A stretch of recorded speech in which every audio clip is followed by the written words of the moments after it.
What's up, y'all? Welcome to Random Wednesdays on Gratified Grad, where it's my goal to help you graduate with gratification. Today's Random Wednesday is going to be a book review. So you want to talk about Race by Ijeoma Oluo. I apologize if I am mispronouncing her name.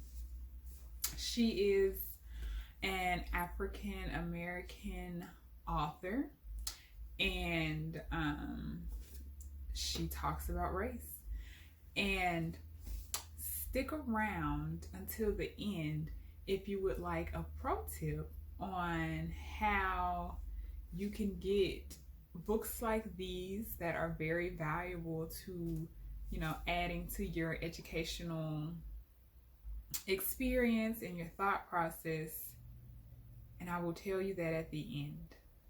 Okay, so this book was very insightful to me. I absolutely enjoy books that are tangible, books that give immediate actionable items that you can do while you're reading them or immediately after you finish reading them.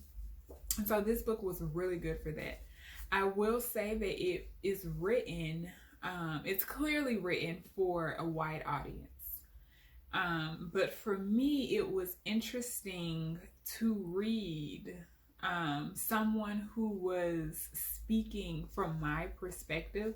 There were parts in this book that I really resonated with, that really actually made me feel seen and heard. But then also the other side to feeling seen and heard is I actually felt a level of vulnerability, because parts of me is basically being aired out in this book. Parts of me that I always associated with, this is just belongs to me and it's no one else's business or information. And in reading this, it was, like I said, both good to know that I am seen as a Black woman, but it was also put me in a very vulnerable position reading it. But yeah, so this book takes the stance of looking at racism not at the individual level, but on the broader systemic level. And so I think that is very important to understand, because she often says that, things like if a Black person says that something is racist, then it is.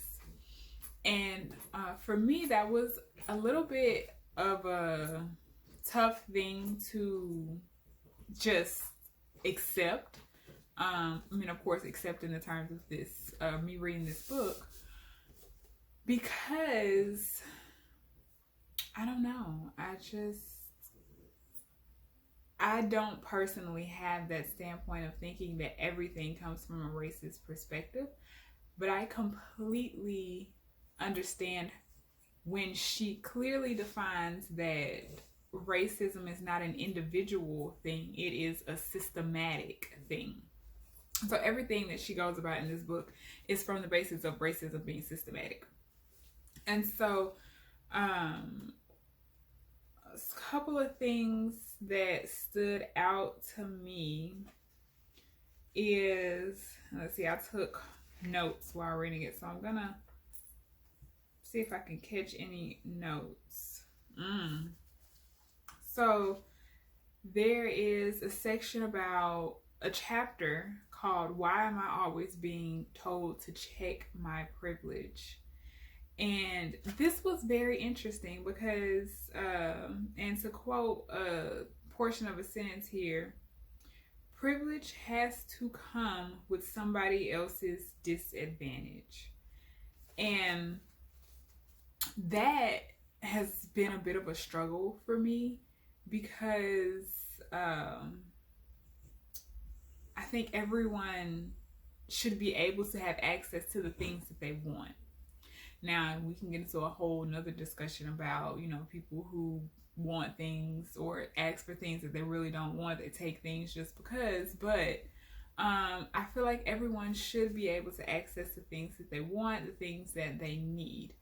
And so this idea of a privilege has to come with someone else's disadvantage was a bit difficult for me to accept.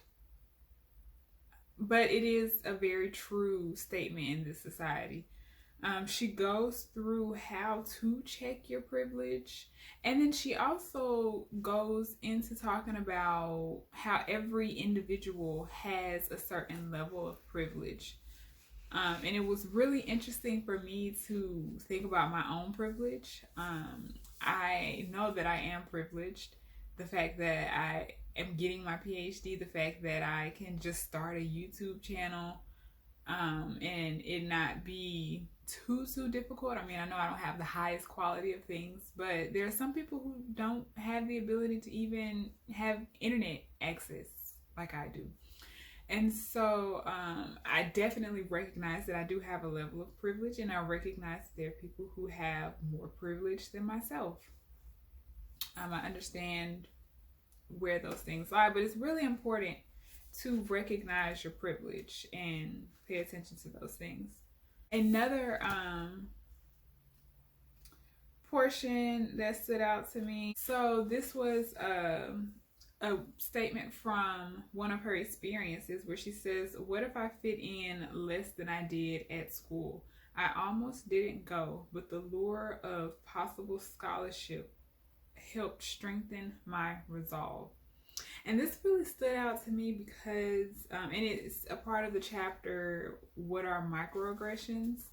And microaggressions are those things that they're micro, right? They're small, and you don't really know the impact of microaggressions until you take the time to sit and reflect, or unless you're just like really good about identifying microaggressions as they occur and as they happen.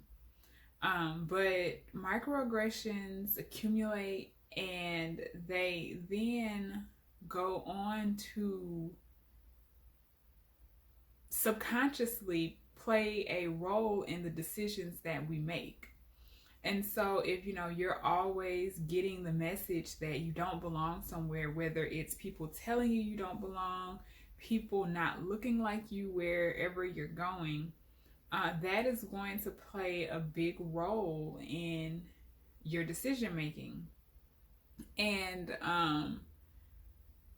then in addition to that, it's quite difficult to address microaggressions, in which she goes into, I say, a very good introduction at how to handle a microaggression, when you're microaggressing, what to do, when to stop, and just things like that. So like I said, starting this off, she not only tells you what the issues are, she breaks them down, and then she goes and gives you tangible things that you can do to resolve whatever that issue is in that everyday life setting.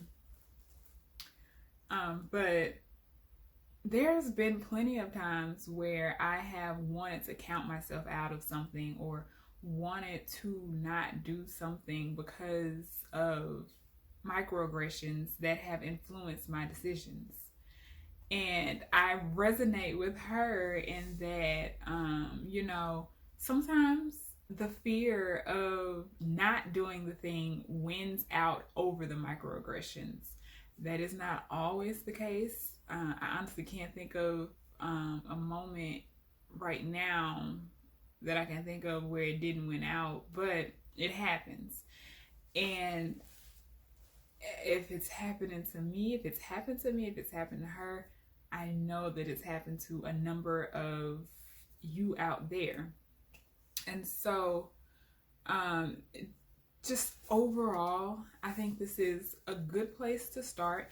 And also, I would say she uses the preface to acknowledge her shortcomings within this.